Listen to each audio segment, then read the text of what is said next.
I feel nauseous, believe me. Never had a lot of shit come easy. Had to work hard, struggle just to be me. Had to rise up just so they could see me. Did what I had to do just to feed me. And what was left over I put towards my dreaming. But the only thing in life that has meaning. दोस्तों आज हम लोग जा रहे हैं ब्रह्मगिरी पर्वत। ब्रह्मगिरी पर्वत वह स्थान है जहाँ पर शिव जी ने अपनी जटा पटकी थी और इसी पर्वत पर गोदावरी नदी का उगम स्थान भी है। साथ ही साथ इस पर्वत पर गौतम ऋषि जी ने 12 वर्षों तक घोर तपस्या किए थे। तो ब्रह्मगिरी पर्वत पर आने के लिए आपको त्र्यंबकेश्वर ज्योतिर्लिंग आना होगा जो कि नासिक सिटी से 30 किलोमीटर की दूरी पर है। अगर आप लोग भी ब्रह्मगिरी पर्वत आना चाहते हैं तो मानसून का टाइम सही रहेगा, जुलाई टू अक्टूबर। तो ये डिस्टेंस हमने बाइक से कवर की और हम लोगों ने यहाँ पे बाइक को पार्क कर दिया है और इस पर्वत पर जाने के लिए हम लोगों ने अपना ट्रैकिंग स्टार्ट कर दिया है। ये ट्रैकिंग 4 किलोमीटर की होने वाली है। इस पर्वत के बेस पॉइंट पे ही एक ये सामने आप लगा हुआ बोर्ड देख सकते हैं जिसमें पर्वत पर जाने और घूमने के लिए रूट प्लान दिया और फॉरेस्ट डिपार्टमेंट की तरफ से यहाँ पर एक चेक पोस्ट और टिकट काउंटर बना हुआ है। इस काउंटर से आपको पर पर्सन 30 रुपीज़ का टिकट लेना होता है और तभी आप यहाँ से आपको चेक करके आगे भेजा जाएगा।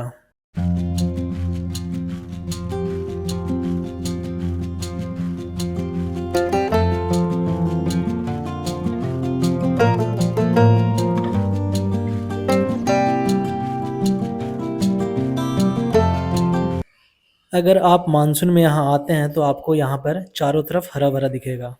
मानसून में आपको यहाँ पे यहाँ की जो नेचर है वो उसकी खूबसूरती आपको देखने को मिलेगा, आप देख सकते हैं।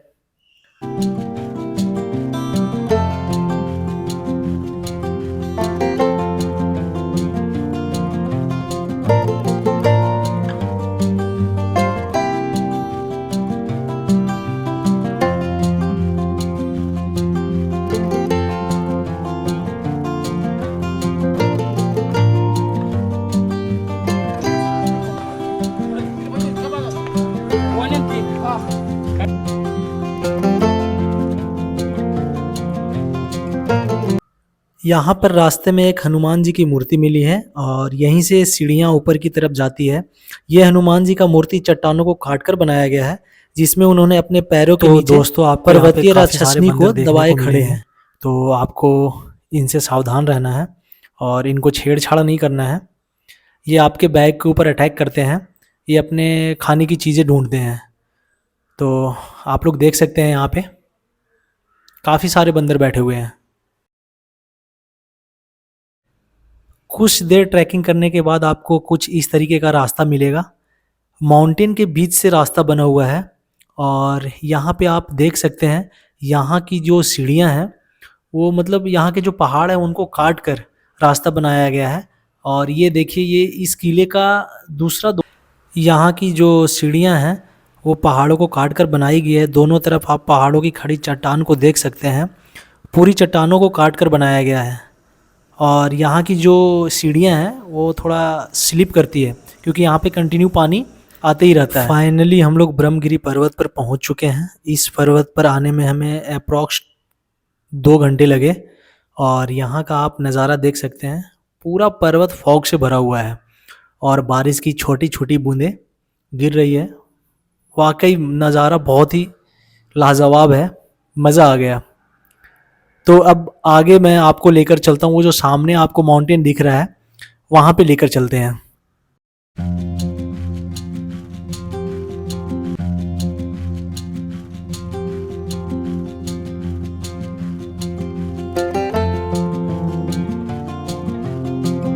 क्या हो गया, आप गिर गए क्या?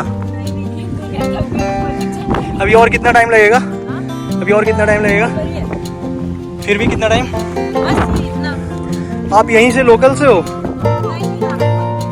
Nagpur with family?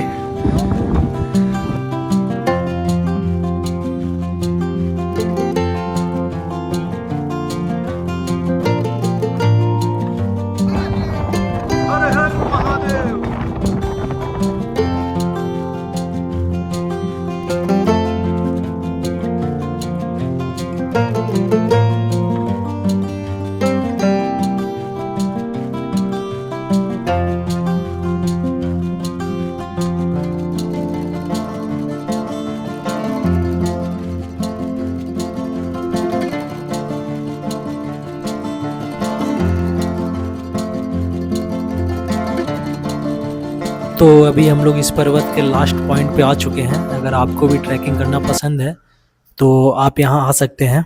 और यहाँ पे आने वाले सभी लोग खास करके इस पर्वत पर आते ही हैं और यहाँ से आपको खूबसूरती का नज़ारा देखने को मिलेगा।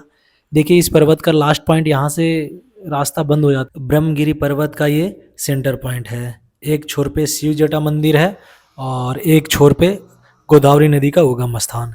तो अभी हम लोग जाएंगे गोदावरी नदी के उगम स्थान पे। तो ये रास्ता गोदावरी नदी के उगम स्थान की तरफ जाती है, तो अभी हम लोग वहीं जाएंगे।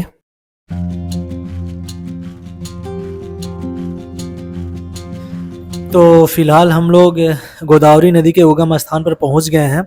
ये वह स्थान है जहां पर गौतम ऋषि ने तपस्या किए थे और गोदावरी नदी का उगम किया था।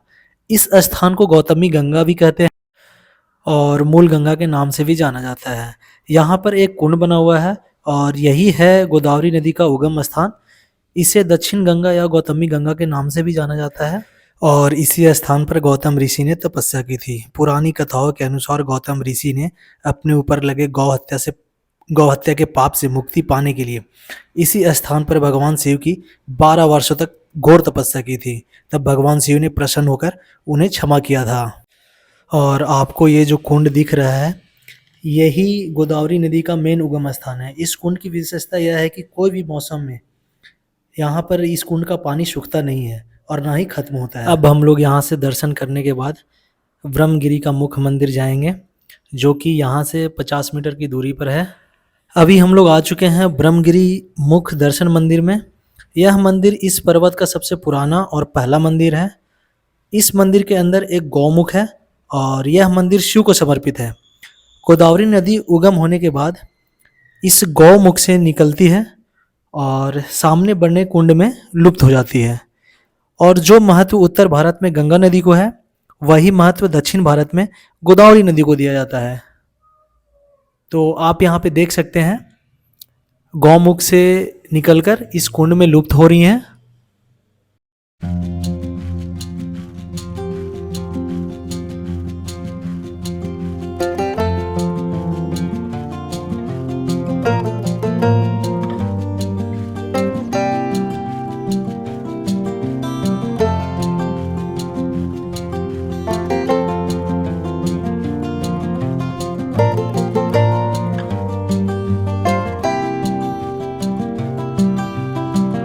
अब हम लोग शिव जटा मंदिर की तरफ जाएंगे, जो कि दूसरे छोर की तरफ है।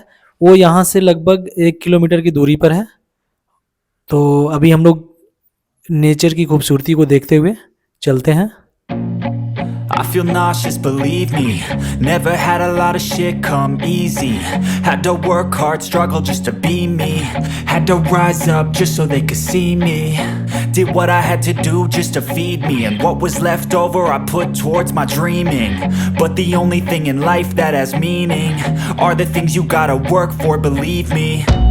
Take into your hands a plan, your own hands can land your own brand. And damn, I feel like no one takes accountability. They want the credibility, convincingly unwilling to put in the fucking hours it takes to get some power. Don't be fucking sour, take a cold shower, scream until you're louder, work until you're prouder. And fuck all the doubters, they're just fucking downers.